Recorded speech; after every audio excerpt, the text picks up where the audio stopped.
नमस्कार बच्चों, सभी को गुड मॉर्निंग।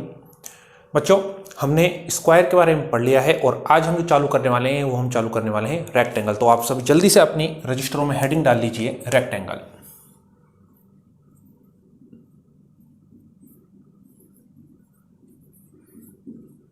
आयत, रेक्टेंगल, आयत। चलिए बच्चों, अगर मैं बात करूं आयत की, आयत क्या होता है, तो मैंने बोला चार भुजाओं से घिरी हुई एक ऐसी आकृति, चार भुजाओं से घिरी हुई एक ऐसी आकृति जिसकी आमने सामने की भुजाएं एक दूसरे के क्या हों, समान और समांतर।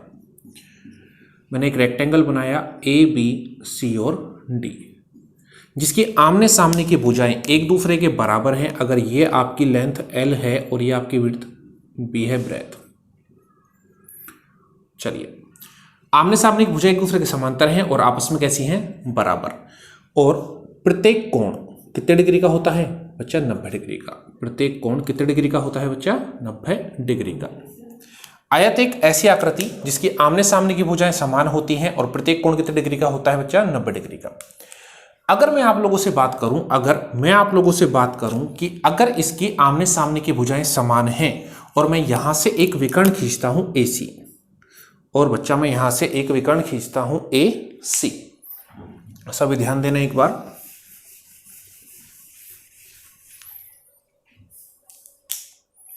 यहां से मैंने एक विकर्ण खींचा AC,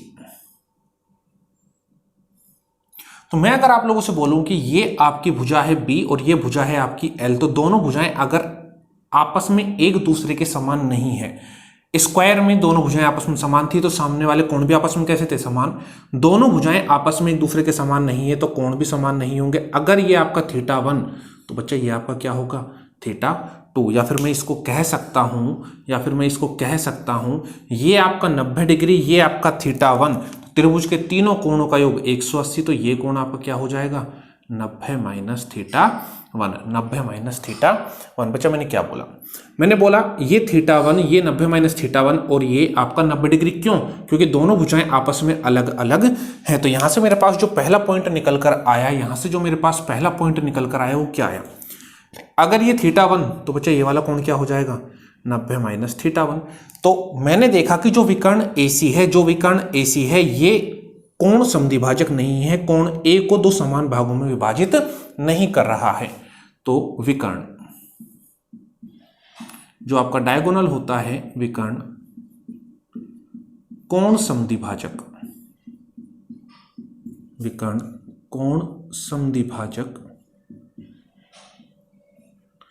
नहीं होता है,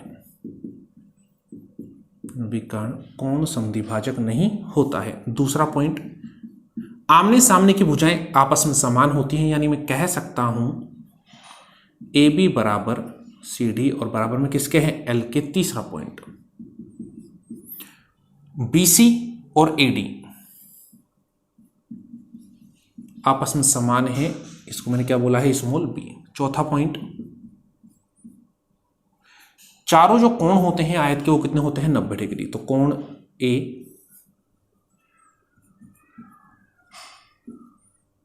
बराबर कोण B बराबर कोण C बराबर कोण D, ये आपके चारों कितने डिग्री के हो गए बच्चा, 90 डिग्री के। विकर्ण कोण समद्विभाजक नहीं है, आमने सामने की भुजाएं समान हैं और प्रत्येक कोण कितने डिग्री का है, 90 डिग्री का। अगर मैं आप लोगों से ये कहता हूं मैं यहां से एक विकर्ण और यहां पर ड्रॉ कर देता हूं, मैंने एक विकर्ण यहां से और ड्रॉ कर दिया, तो मैंने आप लोगों से क्या बोला, अगर ये आपका θ2 तो ये कितना हो गया, 90 माइनस θ2। तो ये θ2 तो ये भी आपका θ2 हो गया और ये आपका क्या हो गया, 90 माइनस θ2। अच्छा, ध्यान देते हुए चलना। मैंने आप लोगों से क्या बोला, यदि मैं बात करता हूं त्रिभुज ACB और त्रिभुज ACD की, मैं कौन कौन से त्रिभुज की बात कर रहा हूं, त्रिभुज ACB व त्रिभुज ACD की। बच्चा ध्यान देते हुए चलना। मैंने बात करी ACB की, ये θ1 तो ये भी आपका क्या हो जाएगा, θ1, ये भी आपका क्या हो जाएगा बच्चा, θ1। तो मैंने कहा कि कोण DAC, कोण DCA, कोण डी सी ए बराबर है किसके, सी ए बी के, सी ए बी के। इसी प्रकार मैंने बोला अगर ये कोण आपका 90 डिग्री है तो ये कितना है 90 डिग्री, तो मैंने बोला कोण बी बराबर क्या हो गया, कोण डी। कोण बी बराबर आपका क्या हो गया, कोण डी, और आमने सामने की भुजाएं बराबर हैं, तो क्या मैं कह सकता हूं क्या, ए बी बराबर सी डी। ए बी बराबर बच्चा क्या हो गया, सी डी। तो मैंने देखा कि त्रिभुज एसीबी और एसीडी आपस में एक दूसरे के कैसे हो गए, सर्वांग सम। एसीबी और एसीडी आपस में कैसे हो गए, सर्वांग सम। तो यदि ये दोनों त्रिभुज आपस में सर्वांग सम हैं, यदि ये दोनों त्रिभुज आपस में सर्वांग सम हैं, तो क्या मैं कह सकता हूं कि एसीबी का जो क्षेत्रफल होगा वो एडीसी के क्षेत्रफल के क्या होगा, समान। यानी त्रिभुज का विकर्ण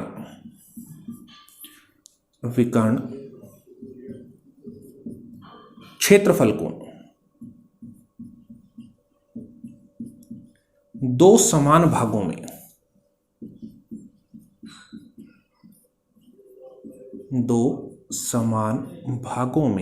बांटता है। जो विकर्ण होता है ये कितने समान भागों में बांटता है, दो समान भागों में। अच्छा, अगर अब मैं बात करता हूं, ध्यान देते हुए चलना, अगर अब मैं बात करता हूं कौन से त्रिभुज की, मैंने बोला त्रिभुज ए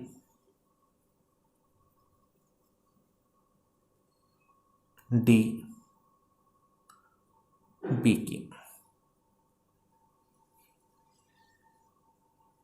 त्रिभुज ए डी बी की। तो बच्चा ध्यान देना यहां से, मैं आप लोगों से क्या कहता हूं कि त्रिभुज ए डी बी की मैं बात करता हूं, और इसकी बात करने से पहले यदि मैं आप लोगों से बात करता हूं, इस बिंदु को मैं नाम दे देता हूं बच्चा क्या, ओ। मैं आपसे बात क्या करता हूं, मैं आपसे बात करता हूं डी ओ सी, यहां पर देख लेता, त्रिभुज डी ओ सी व त्रिभुज ए ओ बी की। ध्यान देते हुए चलना सभी, ए ओ बी। अच्छा, मैंने बोला ये θ1, ये θ1, ये θ2, ये θ2, और जो अपोजिट वर्टिकल एंगल है, वर्टिकल अपोजिट एंगल है, ये भी आपस में समान होंगे, और आमने सामने की भुजा L बराबर। तो जो आपका ये वाला त्रिभुज है और ये वाला त्रिभुज है, ये दोनों आपस में क्या हो गए, एक दूसरे के सर्वांग सम हो गए, ये दोनों एक दूसरे क्या हो गए, सर्वांग सम। और दो त्रिभुज सर्वांग सम तो सब कुछ बराबर। θ2 के सामने की भुजा कौन सी है, AO। यहां पर θ2 के सामने की भुजा OC आपस में समान होगी। θ1 के सामने की भुजा OD, और यहां पर θ1 के सामने की भुजा OB, ये भी आपस में कैसे होंगे बच्चा, समान। तो मैंने यहां से क्या देखा, AO की लेंथ OC के बराबर है और OB की लेंथ OD के बराबर है।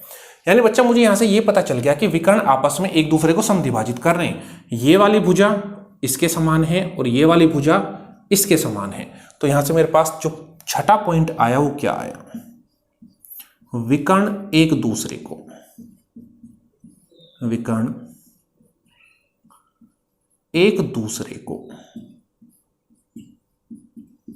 समद्विभाजित करते हैं।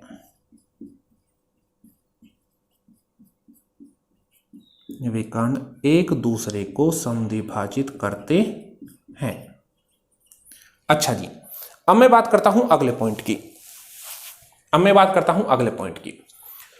मैं आप लोगों से कहता हूं कि अगर ये दोनों भुजाएं OD और OB आपस में समान है, तो क्या इनका रेशो भी समान होगा, क्या इनका रेशो भी क्या होगा, समान होगा। मैंने बोला तो इनका रेशो समान होगा, तो क्या मैं यहां से कह सकता हूं क्या, OD अपॉन OB, OB को नीचे ले जाता हूं, बराबर AO अपॉन OC। इन सभी का रेशो क्या आएगा, 1:1। इन सभी का जो रेशो आएगा वो बच्चा क्या आएगा, 1:1।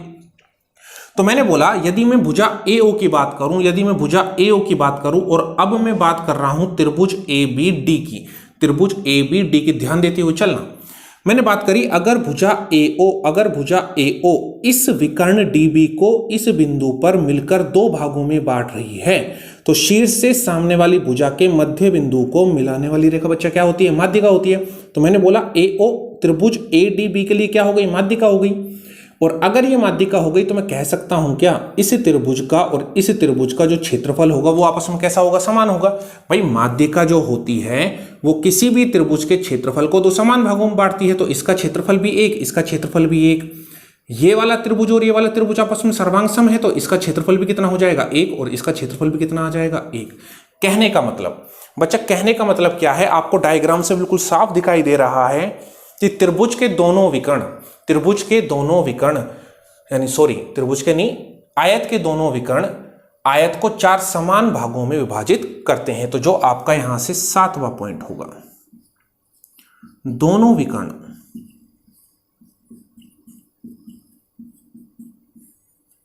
आयत के क्षेत्रफल को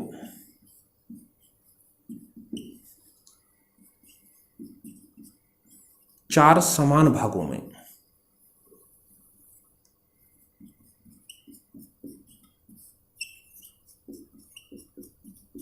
विभाजित करते हैं।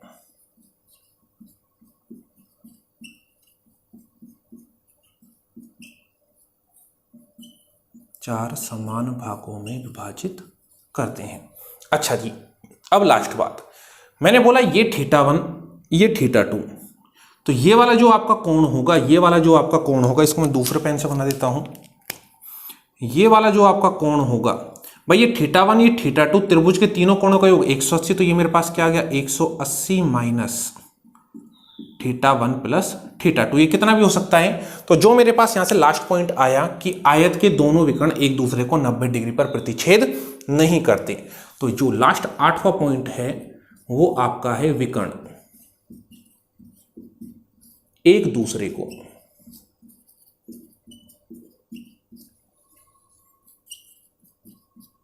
90 डिग्री पर नहीं काटते। विकर्ण एक दूसरे को 90 डिग्री पर नहीं काटते। तो जल्दी से एक बार इसे देखिए, फिर हम आगे बात करते हैं।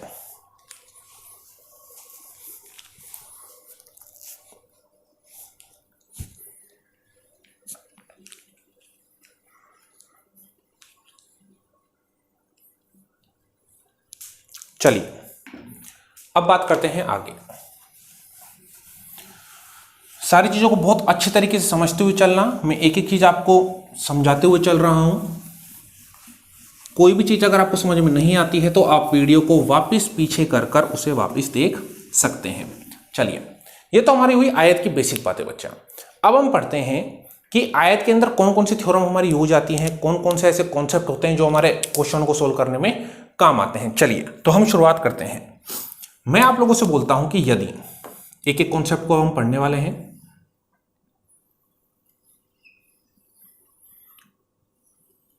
एक आयत है ए बी सी और डी। इस आयत के अंदर एक त्रिभुज बनाया जाता है। ये त्रिभुज आप कैसे बना सकते हो, इसको आप ऐसे भी बना सकते हो जैसा आपका मन करे। तो मैं आपको ये बताने वाला हूं जो मैंने आपको स्क्वायर के अंदर भी बताया था, कि इस त्रिभुज का क्षेत्रफल, ये आपका L है, ये आपका क्या है B। इस त्रिभुज का क्षेत्रफल इस आयत के क्षेत्रफल का क्या होगा, आधा होगा। चलिए, मैंने पूछा आयत का क्षेत्रफल क्या होता है, तो आयत का क्षेत्रफल आप सबको पता है, लंबाई गुणा चौड़ाई। चलिए, मैंने कहा इस त्रिभुज का क्षेत्रफल क्या होगा, तो मैंने बोला त्रिभुज का जो क्षेत्रफल होता है वो होता है 1/2 गुणा आधार क्या है L, इसकी ऊंचाई क्या होगी पूरी B गुणा B। तो जो त्रिभुज का क्षेत्रफल आया L गुणा B/2, और मुझे पता है जो L गुणा B है ये किसका क्षेत्रफल है, आयत का। तो मैंने बोला आयत ABCD का जो क्षेत्रफल होता है, अगर मैं इसका आधा कर दूं तो मुझे किसका क्षेत्रफल प्राप्त हो जाता है बच्चा, मुझे प्राप्त हो जाता है त्रिभुज का क्षेत्रफल। देखिए एक बार इसे,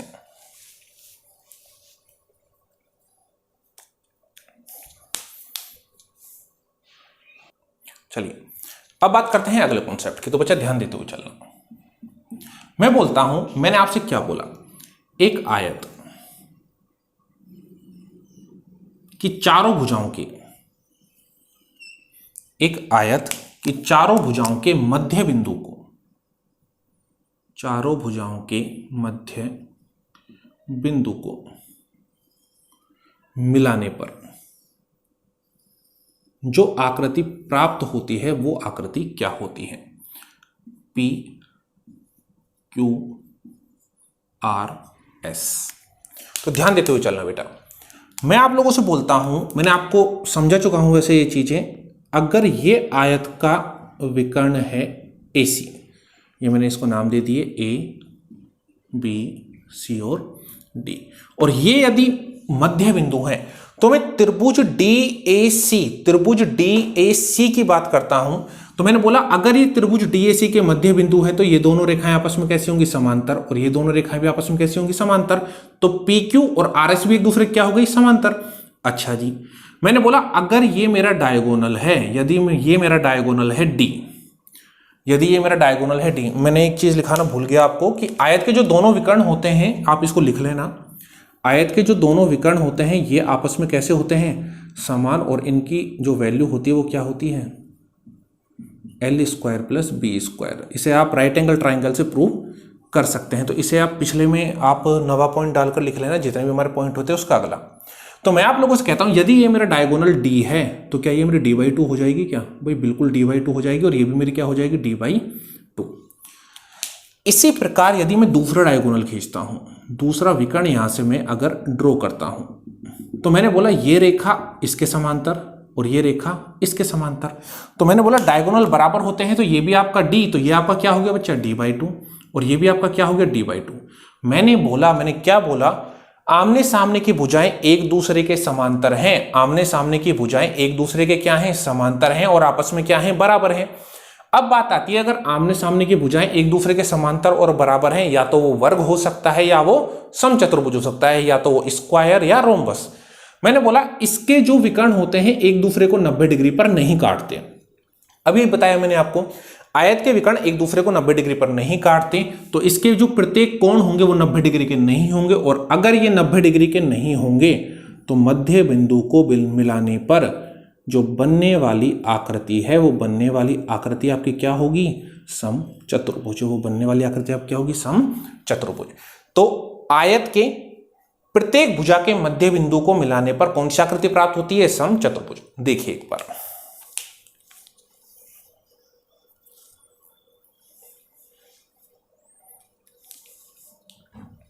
चलिए अब धीरे धीरे आगे हम अगले कॉन्सेप्ट्स की बात करते हुए चलेंगे।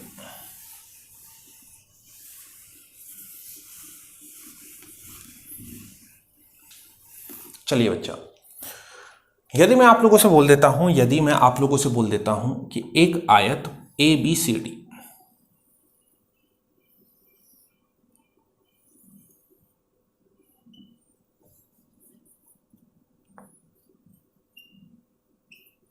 एक आयत ABCD के अंदर एक बिंदु है O, के अंदर एक बिंदु है O, और इसे मैं इसके प्रत्येक वर्टेक्स से मिला देता हूं, इसे मैं इसके प्रत्येक वर्टेक्स से मिला देता हूं। तो मैं आप लोगों से कहता हूं कि यहां से एक रिलेशन आता है, यहां से एक रिलेशन आता है, वो रिलेशन क्या आता है। चलिए बच्चा हम इसे देखते हैं एक बार। मैं आप लोगों से कहता हूं यदि मैं यहां से एक परपेंडिकुलर डालूं, यहां से एक परपेंडिकुलर डालता हूं और जिसे मैं नाम देता हूं क्या, x। इसी प्रकार मैं एक परपेंडिकुलर सामने वाली भुजा पर डाल देता हूं बच्चा, जिसे मैं नाम दे देता हूं क्या, y, जिसे मैं नाम क्या देता हूं, y। इसी प्रकार एक परपेंडिकुलर में CD पर डाल देता हूं, जिसे बच्चा मैं नाम दे देता हूं W, और एक परपेंडिकुलर में नीचे डाल देता हूं जिसे मैं नाम दे देता हूं Z, जिसे मैं नाम क्या देता हूं, Z। तो ध्यान देते हुए चलना, मैंने बोला अगर यहां से लेकर यहां तक की भुजा x, तो ये भी आपकी क्या होगी x। 90 डिग्री के सामने क्या है, कर्ण। तो क्या मैं यहां से कह सकता हूं क्या, AO का स्क्वायर बराबर x स्क्वायर प्लस में Z स्क्वायर, और इसे मैंने दे दिया इक्वेशन नंबर 1। भाई ये 90 डिग्री ये आपका कर्ण हो गया, और ये कर्ण हो गया आधार का स्क्वायर प्लस लंब स्क्वायर बराबर कर्ण स्क्वायर। अच्छा जी, अगर इसी प्रकार मैं कहता हूं ये आपका Z है, तो ये भी आपका क्या होगा, Z। ये 90 डिग्री, तो ये आपका क्या, कर्ण। तो मैंने कहा OB का स्क्वायर बराबर Z square plus Y square, और इसे बच्चा मैंने नाम दे दिया इक्वेशन नंबर 2। अच्छा जी, अगर मैंने बोला ये y है आपका, तो ये भी आपका क्या हो जाएगा, y। भाई यहां से लेकर और यहां तक ये आपका क्या हो गया, y। तो मैंने पूछा OC का स्क्वायर बराबर y square plus W square, ये मेरी हो गई इक्वेशन नंबर बच्चा 3। और लास्ट मेरी ये W है, तो ये भी आपका क्या हो गया, W। ये 90 डिग्री ये कर्ण, OD का स्क्वायर बराबर डब्लू स्क्वायर और प्लस में एक्स स्क्वायर। ये हो गया मेरा समीकरण नंबर 4। बच्चा मैं आप लोगों से यहां से कहता हूं कि आप समीकरण नंबर 1 और समीकरण नंबर 3 को जोड़ो, समीकरण नंबर 2 और समीकरण नंबर 4 को जोड़ो। तो मेरे पास आया AO square plus OC square बराबर X square plus Y square plus Z square और प्लस में क्या डब्ल्यू स्क्वायर, और इसी प्रकार OB square plus OD square.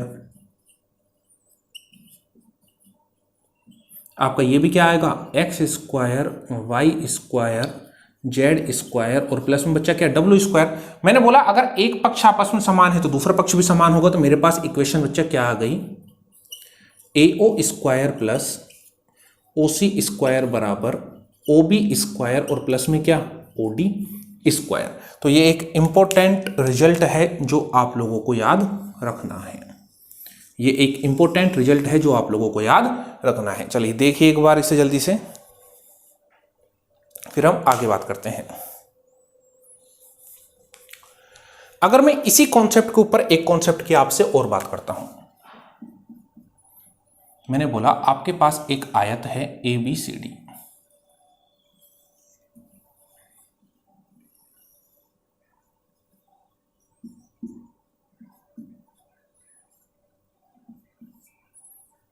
और इसमें एक कोई बिंदु है आपका O, और मैं इन्हें वर्टेक्स से मिला देता हूं इस बिंदु O को।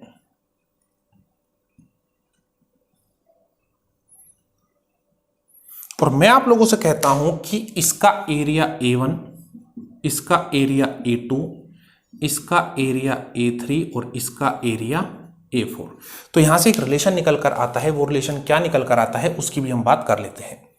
चलिए जैसे मैंने आप लोगों से बोला कि यहां पर जो रिलेशन आएगा वो आपका रिलेशन आएगा कि A1 प्लस A3 बराबर A2 प्लस A4, यानी जो अपोजिट एरिया है वो आपस में क्या होते हैं समान।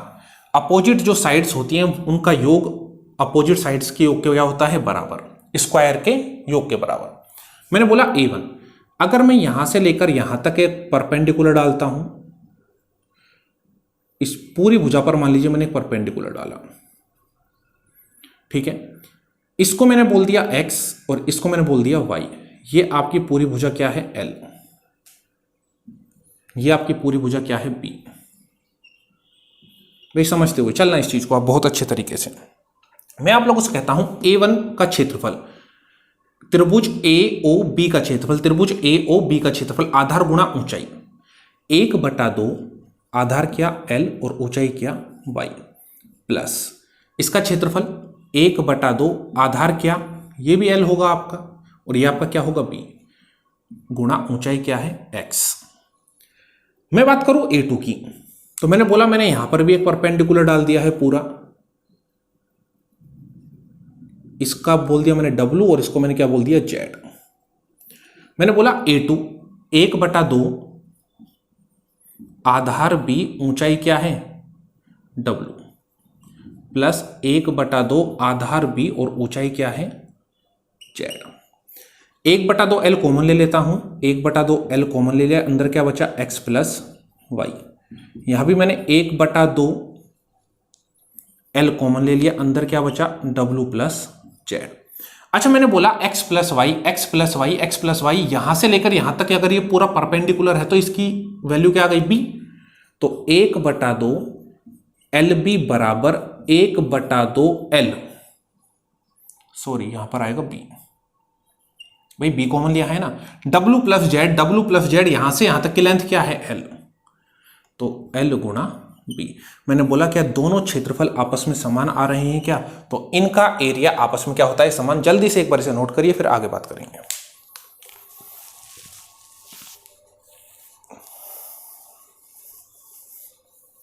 स्क्रीनशॉट लेना है, स्क्रीनशॉट लीजिए, नोट करना है नोट कीजिए, वीडियो को पॉज करके भी आप नोट कर सकते हैं। चलिए अब बात करते हैं आगे अगले कॉन्सेप्ट की।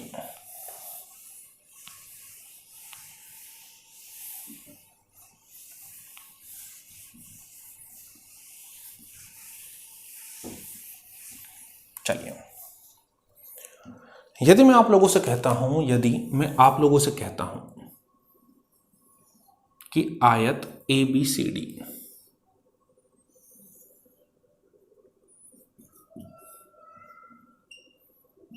के दो वर्टेक्सों के कोण समद्विभाजक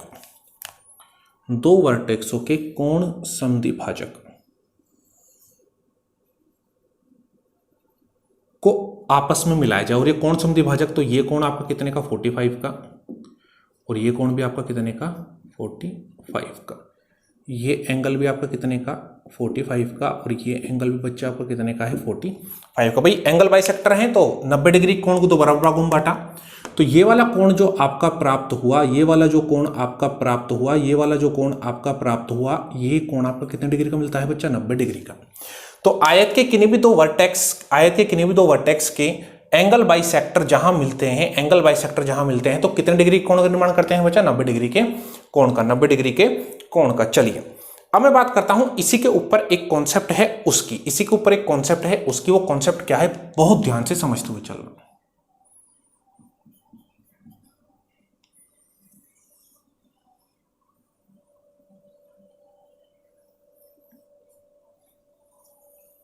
यहां मैंने आपके सामने एक आयत बनाया है ABCD।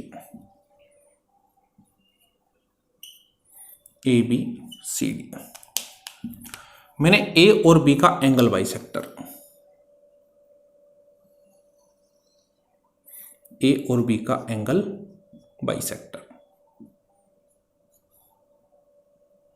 और इसी प्रकार D और C का एंगल बाइसेक्टर।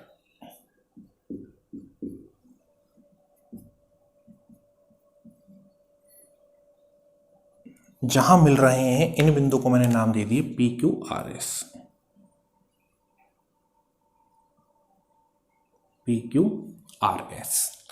अच्छा, मैंने बोला अगर ये दोनों एंगल बाइसेक्टर यहां मिले तो ये कोण आपका कितने डिग्री का हो गया बच्चा 90 डिग्री का, और ये कोण भी आपका कितने डिग्री का हो गया इसी प्रकार 90 डिग्री का।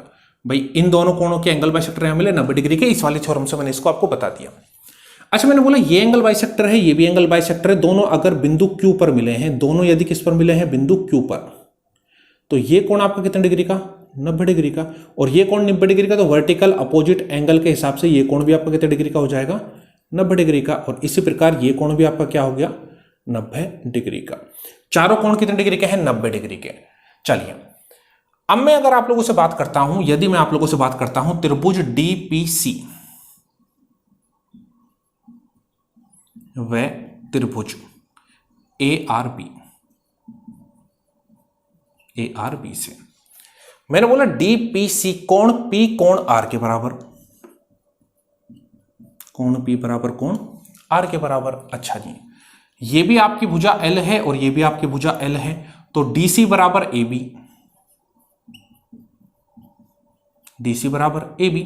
अच्छा, अगर ये एंगल बाइसेक्टर, तो ये कोण 45 डिग्री का है, ये कोण भी 45 डिग्री, ये कोण 45 डिग्री का है, ये भी कोण 45 डिग्री का। तो मैंने बोला कि अगर मैं कोण C बराबर कोण A बोल सकता हूं, तो मैंने बोला ये दोनों त्रिभुज आपस में एक दूसरे के क्या हो गए सर्वांगसम हो गए, और अगर दो त्रिभुज आपस में एक दूसरे के सर्वांगसम है तो उनकी सारी भुजाएं आपस में क्या होंगी समान होंगी। और मैंने बोला यदि सारी भुजाएं आपस में समान हैं, तो P से लेकर C तक की भुजा को यदि मैं मान लेता हूं X, क्या मान लेता हूं X, तो क्या मैं कह सकता हूं क्या,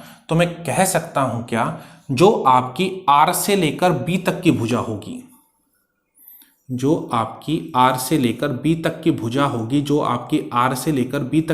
होगी, इसकी लंबाई भी आपकी बच्चा कितनी रहने वाली है X, इसकी लंबाई भी आपकी क्या रहने वाली है X। तो ध्यान देते हुए चलना, मैं आपको क्या समझाना चाह रहा हूं।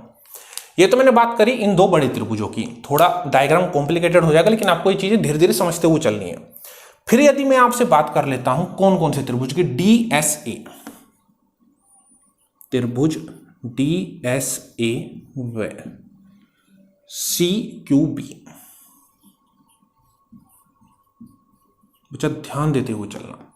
मैंने बोला ये 45 डिग्री, ये 45 डिग्री, ये कोण आपका 90 डिग्री, ये कोण 90 डिग्री, ये भुजा B है, ये भुजा B है, तो ये दोनों आपके सर्वांगसम हो जाएंगे क्या, ये दोनों त्रिभुज भी आपके कैसे हो गए सर्वांगसम। चलिए मैं लिखता नहीं हूं, सर्वांगसम तो मैं पढ़ा चुका हूं आपको ट्राइंगल के अंदर। भाई तीनों कोण बराबर और एक भुजा बराबर, दोनों त्रिभुज हो गए सर्वांगसम, और दोनों त्रिभुज सर्वांगसम तो सारी भुजाएं आपस में कैसे हो गई? समान। तो यदि मैं आप लोगों से बोलता हूं ये वाली भुजा, कौन सी वाली भुजा? चलो यहां देखते हैं। यदि आपकी सी क्यू भुजा को मैं मान लेता हूं वाई, सी क्यू भुजा को मैंने माना वाई, सी क्यू भुजा को मैंने क्या माना? वाई। अगर आपकी ये वाली भुजा वाई है तो क्या मैं कह सकता हूं कि ये भुजा भी आपकी क्या होगी? वाई होगी। भाई 45 डिग्री के सामने और 45 डिग्री के सामने भुजा बराबर, ये भुजा भी आपकी वाई, तो ये वाली भुजा भी आपकी क्या हो गई? वाई हो गई। अच्छा जी, अब ध्यान देते हुए चलना सभी, अब ध्यान देते हुए चलना सभी। मैंने आप लोगों से बोला यहां से लेकर और यहां तक, P से लेकर C तक पूरी भुजा है x, Q से लेकर C तक है y, तो क्या ये अंदर की भुजा आपकी x माइनस वाई होगी? क्या बिल्कुल होगी। x माइनस क्या होगी? y। मैंने क्या बोला? R से लेकर B तक पूरी है x, R से लेकर B तक पूरी है x और Q से B तक क्या है? y, तो अंदर वाली भुजा क्या होगी? x minus Y, X minus Y. और यदि दो आसन्न भुजाएं, दो कोरोस्पोंडिंग साइड्स आपस में कैसी हैं? समान, तो क्या आप बता सकते हो क्या जो ये पी क्यू आर एक्स आकृति होगी, ये आकृति आपकी क्या होगी? वर्ग। ये आकृति आपकी क्या होगी? एक वर्ग। चारों कोण 90 डिग्री, संगत भुजाएं आपस में बराबर हैं, कोरोस्पोंडिंग साइड्स, क्रमागत भुजाएं, कॉन्जुगेटिव साइड्स आपस में कैसी हैं? समान हैं। तो ये x माइनस वाई, तो ये भी आपकी x माइनस वाई, इसी प्रकार ये भी आपकी x माइनस वाई। चारों भुजाएं बराबर, चारों कोण समान, आपकी आकृति क्या है? वर्ग। तो ये आपका एक एंगल बाइसेक्टर के ऊपर एक छोटा सा कॉन्सेप्ट देखिए एक बार।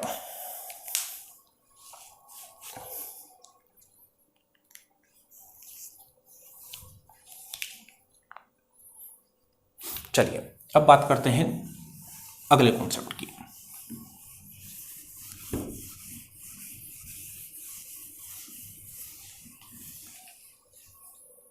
चलिए मैं आप लोगों से कहता हूं मैं आप लोगों से क्या कहता हूं? मैं आप लोगों से यह कहता हूं कि यदि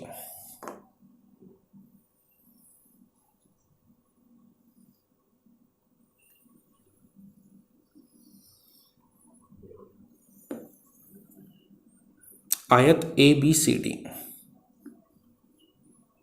भाई बहुत ध्यान से समझते हुए चलना, बहुत सारे कॉन्सेप्ट लग रहे हैं एक ही कॉन्सेप्ट के अंदर।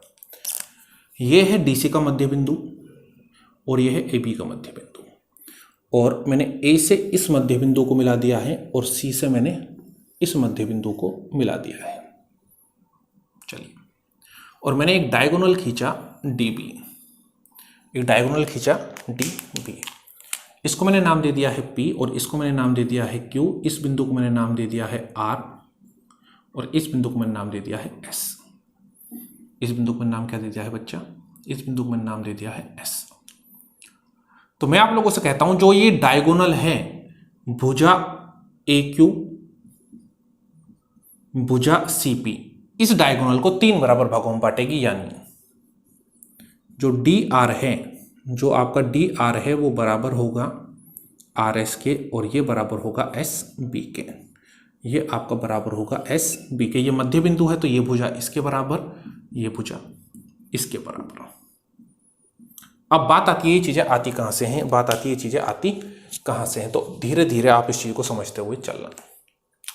मैंने बोला DC समांतर है AB के, BC समांतर है AD के। मैं आप लोगों से कहता हूं यदि इस कोण को मैं मान लेता हूं आपका, इस कोण को मैं आपका मान लेता हूं थीटा या फिर x, इस कोण को मैंने क्या माना? x। ये कोण भी आपका क्या हो गया? x। भाई अगर ये दोनों मध्य बिंदु को मिला रही हैं तो ये दोनों रेखाएं भी आपस में एक दूसरे क्या हो जाएंगी? समांतर हो जाएंगी। तो मैंने बोला ये x, तो ये कोण भी आपका क्या हो गया? x। किससे?